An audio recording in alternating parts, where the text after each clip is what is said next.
Setiap kali Ramadan tiba, ada harapan yang membuatkan kita ingin mendekat.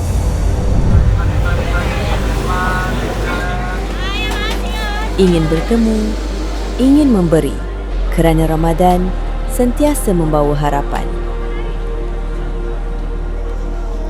Dan bila harapan itu hadir, tangan mula menghulur, bahu mula membantu. Yang biasa menjadi luar biasa, kerana bila dilakukan bersama, ia jadi lebih bermakna.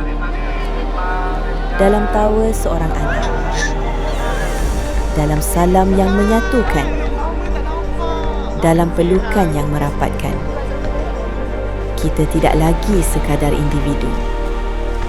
Kita menjadi satu. Satu demi satu harapan dititipkan, dan bila semuanya dihimpunkan, kita sebenarnya menulis cerita yang sama.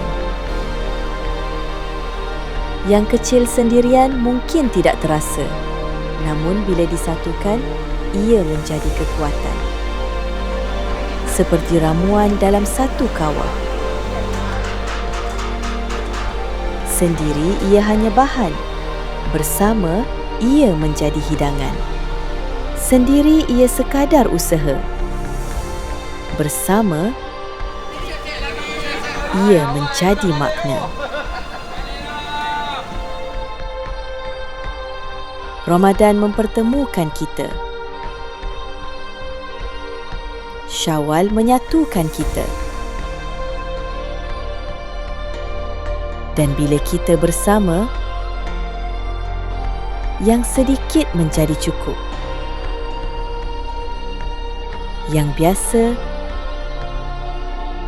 menjadi istimewa. Bila bersama, lagi jadi.